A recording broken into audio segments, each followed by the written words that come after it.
আর আমাদের অডিশনের একটু বিরক্তির ব্যাপারও আছে আমাদের এখানে, মানে অন্যভাবে তাকান অন্যভাবে না আমি পারি না। আমাদের সময়টা ছিল যে আমাদের এক্সপেকটেশনের জায়গাটা খুব কম ছিল। আমি 7 মাস কাজ করার পরে প্রথম আমি 2000 টাকা পাইলাম। 7 মাস কোনো টাকা পয়সা পান না, এবং এই যে টাকা পয়সা যে দেওয়া হবে এটাই তো মাথায় কাজ করে নাই। এবং 2000 টাকা পাওয়ার পরে এত টাকা দিয়ে আমি কি করব? আমার কাছে মনে ছিল তখন এটা, আমি 2002 এর কথা বলতেছি। অ্যাক্টিং করা তোর তো দরকার নাই। আমি এরকম বহু লোক বলি, ভাই তোমার চেহারা সুন্দর সেটা আমি বুঝলাম, কিন্তু তুমি তো অ্যাক্টিংটা পারো না, তোমার এটাই হওয়া দরকার আছে, তুমি আর কি করো বলো? আমার স্টোনের ব্যবসা আছে, আমার স্টোনটাকে আমরা চায়না থেকে স্টোন আনি, তোমার বাপের অনেক টাকা, যে টাকা তুমি কাজ করো ভাই, তুমি নিজে প্রডিউস করো, প্রডিউস করে পরে তুমি নায়ক হও, তাহলে তুমি বুঝবা যে কষ্টটা কি। এই যে তোমার এক সিন করতে করতে আমার সারাদিন চলে গেল, আমার সারাদিন 3 লাখ টাকা খরচ।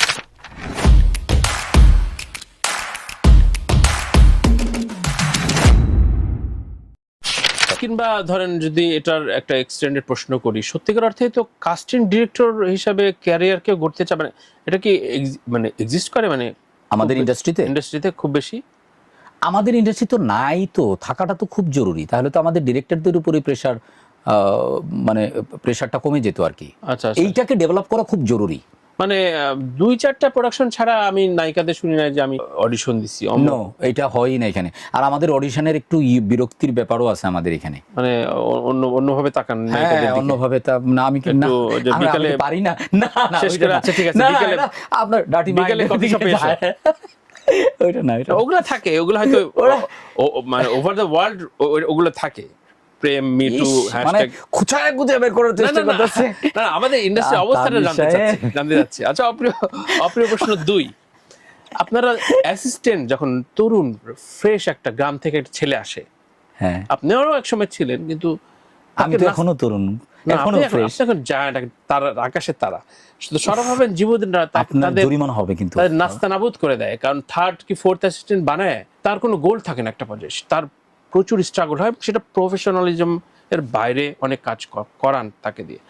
যেমন হয় এটা পার্সোনালি না, আমি ইন্ডাস্ট্রির কথা বলছি, যে এইভাবে অনেক ছেলে গ্রাম থেকে মফস্বল থেকে এসে প্রতারিত হয়। আচ্ছা ঠিক আছে, ও পয়সা পায় না, ওর কনভেন্স দেন না, ওরে দুপুরে হয়তো ভাত খাইতে দেন কি দেন না, আপনার খোঁজ নেন না, কিন্তু ওই যে 3rd কি 4th অ্যাসিস্ট্যান্ট হিসেবে নাম যাবে ওই স্ক্রলে, যেটা ও পজ দিয়েও দেখতে পারবে কিনা 2 বছর 3 বছর 5 বছর ধরে ওর একটা লক্ষ্যহীন ভাবে। এইটা আমি একটু ব্যাখ্যা দিয়ে বলি, কারণ এই জায়গাটা আমাদের একটু গ্যাপিং আছে, এ নিয়ে অনেকে প্রশ্ন করে আমাকে। হ্যাঁ, এই জায়গাটা একটু গ্যাপিং আছেও। এখন আমারটা শুরুটা তো আপনি জানেন, আমার মনে হয় অডিয়েন্সের অনেকেই জানে, ঠিক আছে। আমাদের সময়টা ছিল যে আমাদের এক্সপেকটেশনের জায়গাটা খুব কম ছিল। আমি 7 মাস কাজ করার পরে প্রথম আমি 2000 টাকা পাইলাম। 7 মাস কোনো টাকা পয়সা পান না, এবং এই যে টাকা পয়সা যে দেওয়া হবে এটাই তো মাথায় কাজ করে নাই। এবং 2000 টাকা পাওয়ার পরে এত টাকা দিয়ে আমি কি করব? আমার কাছে মনে ছিল তখন এটা, আমি 2002 এর কথা বলতেছি। আমি 2002 এর 5ই মে সরোয়ার ফারুকের সাথে ছবি এলে আমি অফিসিয়ালি যুক্ত হলাম, ঠিক আছে। তো আমি তো যখন এখানে সংযুক্ত বা যুক্ত হওয়াটা তখন ছিল আমার একটা ড্রিমের মতো, যে আমি এখানে শিখবো, আই লার্ন সামথিং ফ্রম দেয়ার। আমার তো ইন্টেনশন এইটা, আমার স্কুল এইটা। সো স্কুল আমাকে টাকা দিবে কেন? প্রয়োজনে আমি টাকা দিব, কিন্তু আমার তো সেটা স্বার্থ নাই, জিনিসটা ছিল এরকম। আচ্ছা, বাস্তবতা, সময় এবং এটা পুরোটাই চেঞ্জ এখন দেখেন, আমরা কয়েকদিন পরেই কিন্তু আমরা প্রোডাকশন হাউস যারা আছে ম্যাক্সিমাম, আমরা কয়েকদিন পরে অ্যাসিস্ট্যান্ট ডিরেক্টরের জন্য আমরা কিন্তু বিজ্ঞাপন দিই ফেসবুকে, যে আমার অ্যাসিস্ট্যান্ট ডিরেক্টর থাকবে, আমার লাইন প্রডিউসার লাগবে, ঠিক আছে, আমার কস্টিউমের লোক লাগবে। আমাদের এখানে যেটা হয়েছে ভাই, আপনি এই মিডিয়া রিলেটেড লোকজনের সাথে তো আপনি দীর্ঘদিন ধরে, ভাই আমাদের জন্মটা তো একদম ধরেন আপনারা যখন একদম পিকে, তখন আমরা অ্যাসিস্ট্যান্ট হিসেবে শুরু করছি, 30 ইয়ার্স হয়ে গেল। 30 ইয়ার্স হয়ে গেল। আমারই যেহেতু 23-24 বছর হয়ে গেছে, যে আমরা যখন সরোয়ার ফারুকের সাথে কাজ করি তখন তো আপনারা তখন একদম তুঙ্গে, তখন আপনাদেরকে নামে চিনি। আপনি দেখেন বিগত কয়েক বছরে ডিরেক্টর কতগুলো জন্ম নিয়েছে নতুন, ওই অর্থে যেভাবে হওয়া উচিত ছিল, ওই অর্থে সেটা ঠিক আছে, কিন্তু খুব কম। কিন্তু আমাদের জেনারেশনের পরে এরপরের জেনারেশন আপনি দেখেন তুলনামূলকভাবে কিন্তু কমতেছে, মানে যেটা তুলনামূলকভাবে তারও বাড়ার কথা, তাহলে বাড়ে না কেন? আচ্ছা, মানে আরো তো, মানে যে যার জায়গা থাকবে, মানে পুরনো যে থাকবে তার তো বসে যাইতে হবে, কাজ থামাই দিতে হবে। এখানে জায়গাটা তো এরকম না যে 11 জনই মাঠে খেলতেছে, বিষয়টা কিন্তু এরকম না। সে মেসি যদি এখন না বসে, তাহলে মেসির জায়গায় রোবর্তো খেলতে পারবে না, বা কি যেন নাম খেলতে পারবে না, বিষয়টা তো এরকম না। আমাদের জায়গাটা তো মানে জায়গাটা শুধু হলো মেসি, নেইমার আছে, ব্রাজিলের কত প্লেয়ার আছে, কত প্লেয়ার আছে ধরেন। আপনি শুধু মেসি বললেন, আচ্ছা ঠিক আছে, মেসি আমি আচ্ছা রোনাল্ডো নেইমার দুটোই বলে দিই, ঠিক আছে। তো আমাদের জায়গাটা তো গ্লোবাল, যে তুমি যদি কাজ করতে পারো তাহলে শুধু বাংলাদেশ না, সারা পৃথিবী তোমার জন্য উন্মুক্ত হয়ে আছে, রাইট। তোমার সারা পৃথিবী তোমাকে দেখবে। পেশাদারিত্বের জায়গাটা তৈরি হয়েছে কিনা? হ্যাঁ, পেশাদারিত্বের জায়গাটা তো আসলে এটা মানে বিটুইন দ্য টু পারসন, মানে একজনে করলে কিন্তু বলতে হবে না। এখনকার তরুণরা প্রচুর অস্থির, মানে আইসে টাকা আমি কিন্তু অস্থির শব্দটা বললাম, আমি ওই জায়গাটা যাচ্ছি। বেয়াদব, আমি বেদবেও যাবো না, আমি কেন বেদবে যাবো? আমাকেই তো তরুণ হিসেবে বেদব হিসেবে চিহ্নিত করে, তাহলে আমি আরেকজনকে বলবো কেন? আমি তো ওই জায়গায় যাচ্ছি না। আমার কথা হলো যে আমার ফোকাসটাকে ঠিক করে রাখতে হবে। এখন ম্যাক্সিমাম ফোকাসের জায়গা কি হয় বা জানেন? দুইটা পোস্ট। কি কি দুইটা পোস্ট? একটা পোস্ট হলো ডিরেক্টর, আর একটা পোস্ট হলো নায়ক বা অ্যাক্টর, চেহারা দেখানো।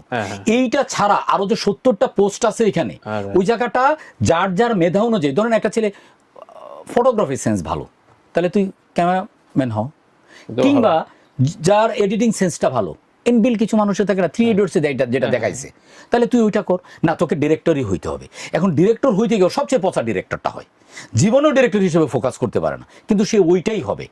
অ্যাক্টিং করা তোর তো দরকার না। আমি এরকম বহু লোক বলি, ভাই তোমার চেহারা সুন্দর সেটা আমি বুঝলাম, কিন্তু তুমি তো অ্যাক্টিংটা পারো না, তোমার এইটাই হওয়া দরকার আছে, তুমি আর কি করো বলো? আমার স্টোনের ব্যবসা আছে, আমার স্টোনটাকে আমরা চায়না থেকে স্টোন আনি, তোমার বাপের অনেক টাকা, যে টাকা তুমি এক কাজ করো ভাই, তুমি নিজে প্রডিউস করো, প্রডিউস করে পরে তুমি নায়ক হও, তাহলে তুমি বুঝবা যে কষ্টটা কি। এই যে তোমার এক সিন করতে করতে আমার সারাদিন চলে গেল, আমার সারাদিন 3 লাখ টাকা খরচ। কিন্তু আপনি তো 2-3 জায়গায় একদম ছক্কা মারে দিচ্ছেন ভাই। আমি তো ছোটখাটো একটা মানুষ, আমি গ্রাম থেকে আসছি, আমি যা করতেছি সব হলো সার্ভাইভের জন্য, পেট চালানোর জন্য। আমাকে আপনি টাকা দেন, আমি সারাদিন সিনেমা দেখে বসে ফুটবল খেলে আমি কাটাই দিব, আমি এগুলো সিনেমাও বানাবো না, আমি একটু করবো না, আপনি আমার রাখেন, দেন টাকা দেন। মূল মেসেজ হচ্ছে প্রপার স্কুলিং নাই, সবাই খালি একটা জায়গায় হইতে চায়। এখন জিনিস হলো তোমাকে তোকে টার্গেট, আরেকটা জিনিস হলো টার্গেটটা ঠিক রাখতে হবে, যে আমি কি করব। নওয়াজউদ্দিন সিদ্দিকের উদাহরণ দিয়ে বলি, ওনাকে জিজ্ঞেস করছে আপনি কিভাবে হলেন, উনি বললো যে ভাই আমি কোনো সেকেন্ড থটস রাখি নাই। আমার সাথে পাশ করে যে বন্ধুরা বেরোইছিল, এরা 2 মাস 6 মাস 1 বছর 3 বছর একটা ট্রাই করছে, আমাদের টার্গেট ছিল। না, আমি এখানে একটু আপত্তি জানাচ্ছি। নওয়াজউদ্দিন সিদ্দিকীদের উদাহরণ দিলে আপনার হবে না। নওয়াজউদ্দিন সিদ্দিকীর ইন্টারভিউ অনেক পড়েছে, ওরা 14 জন একই বিভিন্ন জায়গায় অডিশন দিতে যায়, তো টানা 6-7 মাস ধরে অডিশন দিয়ে এই কাজ ওই কাজ পাইতো। বাংলাদেশে তো অডিশনের সিস্টেমই নাই। আমি অডিশনের কথা যদি না বলি সেটা বাদ দেন, আমি জাস্ট বলতেছি ফোকাসের কথা, টার্গেটের কথা, যে আমি কোথায় একটা না বস আপনাকে শো দেখে ধরেন 5টা ছেলের মনে হলো যে ঢাকা এসে ও মানে অ্যাসিস্ট্যান্সি করবে, উপায় বলেন, ওদের উপায় বলেন ভাই। আমাদের প্রতিটা প্রোডাকশন হাউসেই লোক লাগে, আমরা লোক খুঁজি একজন আরেকজনের কাছে, ভাই ভালো পোলাপান আছে। আমি যে কথাটা বলার চেষ্টা করছিলাম, এই কথাটা হচ্ছে এইটা, যে তোমাকে টার্গেটটা ঠিক রাখতে হবে, যে না আমি এইটাই করব, আমি 3 বছর চেষ্টা করে আমি সরবো না, এটা আমার অধ্যবসায়টা থাকতে হবে। ভাই আমি সরোয়ার ফারুকের সাথে অ্যাসিস্ট করছি কত বছর, আমি বলতেছি না যে তুমি আমার মতো 6-7 বছর করো, আমি বলতেছি না আদনানের মতো 6-7 বছর করো, আমি এটা বলতেছি না। জীবন আমার চেয়ে বেশি যে ট্যালেন্ট তার কম সময় লাগবে, কিন্তু তোমার ফোকাসটা তুমি ঠিক রাখো। হ্যাঁ ঠিক আছে, শরফ আহমেদ জীবন অ্যাসিস্ট্যান্টে কাজ করে টাকা দেয় না, ঠিক আছে, তুমি তার সাথে করো না, কিন্তু তোমার ড্রিমটা তুমি নষ্ট করে ফেলতেছো কেন? ধরেন শাটিকাপের টিম, রাজশাহীর একটা প্রত্যন্ত অঞ্চলের টিম, ওরা শাটিকাপ বানাইলো, এবং ইভেন আমি যখন বিভিন্ন রকম রিলস দেখি, কিছু কিছু তামিল অ্যাকশন মুভি মোবাইল দিয়ে স্লো মোশন ওরা কালার টালার করে কি কি যেন বানায় ফেলে। এই যে একটা নতুন প্রজন্ম তৈরি হচ্ছে, এটা কি আমাদের ইন্ডাস্ট্রির আপনাদের মতো মানে মোড়ল যারা হয়ে আছেন, ডিরেক্টর মোড়ল, তাদের জন্য একটা চ্যালেঞ্জ কিনা, যে ভাঙে দিতে পারি তো আমরা 4টা ক্যামেরা নিয়ে ভাঙে দিতে পারি তোমাদের মোড়ল? আপনার প্রশ্ন প্রিয় হয় নাই, এটা আমি অ্যাকসেপ্ট করে নিলাম, কারণ তোমরা পিস করবা, এজেন্সির ধরবা, আমি বানায় দেখা দিলাম। বস আধুনিকতার প্রশ্নে পরিবর্তন হবে, এবং পরিবর্তনকে মনে করেন কিনা, মানে কেন মনে করব, পরিবর্তনকে আমি অ্যাকসেপ্ট করি, আমি অ্যাপ্রিশিয়েট করি। আচ্ছা ফাইন, আর এটা তো আমাদের জন্য একটা সিগন্যাল। আমি বরং এটা বলবো আমি যেটা করতে পারি নাই এটা ও করে দেখাইছে, রাইট, এটা তো দুর্দান্ত। তারপরে দেলুপি করলো, তখনই করছে। ব্যক্তিগতভাবে তার সাথে আমার পরিচয় নাই, বাট আমি তার কাজের অ্যাডমায়ার করি। মানে যেটা সুন্দর, যেটা সত্য, সেটাকে যদি আমি অস্বীকার করি, তাহলে তো আমি অন্য 10 জনের মতো ব্যাকডেটেড মানুষের মতোই তো আমি সেটা হবো। এটা ইটস নট চ্যালেঞ্জ, এটা আমাদের জন্য ইন্সপিরেশন। ওরে দেখারও 10টা লোক হবে, বরং আমি এখানে আমার অক্ষমতা প্রকাশ করি যে আমি একই ফরম্যাটে আছি। না আমি কোনোটাই পার্সোনালি, আমি ইন্ডাস্ট্রি না ওয়াইজ আপনি পার্সোনালি না নেন, কিন্তু আমি তো পার্সোনালি নিব। রাইট প্রচুর বিরিয়ানি খাইতে হয়েছে ডিম লাইটে, বিরিয়ানি গল্প শুনলাম, হ্যাঁ, খাওয়া দেখলে আপনার ইয়ে হয় না? হ্যাঁ হ্যাঁ এমনি আমার তখন ওজনও বাড়াইছিলাম। ওজন বাড়াইছিলেন, হ্যাঁ দেখে মনে হচ্ছিল। এবং পানির ডিব্বাটা রাখার কারণ কি ছিল? পানি টিকেট হলো যে একটা ক্যারেক্টারিস্টিক তৈরি করা, কারণ আমার জিনিসটা, আমার ক্যারেক্টারটা হলো একটা শ্যাডো ক্যারেক্টার, আমার ক্যারেক্টার কিন্তু ফোকাসে না। সো আমাকে সারাক্ষণ একটা অ্যাক্টিভিটির মধ্যে থাকতে হবে, এবং বিরক্তিকর ক্যারেক্টার, সুযোগ পাইলে একটু কথা বলে। আপনি দেখবেন ম্যাক্সিমাম সময় আমি কিন্তু ডিফোকাসে, এবং অনেক জিনিস আমি অনেক অনেক অনেক শর্ট আমরা করে ফেলছি, ওই জুম করে মোশাররফ করিম থেকে আলাদা করে ফেলছি, এবং 2-3টা সিন ফেলে দিছি। যে 2-3টা সিন পড়ছে এগুলো সব কালো রঞ্জনে পড়ছে। আচ্ছা কিন্তু এসেনশিয়াল, ক্যারেক্টারটা এসেনশিয়াল যাচ্ছে, দুর্দান্ত। আপনার মানে ভালো লেগেছে।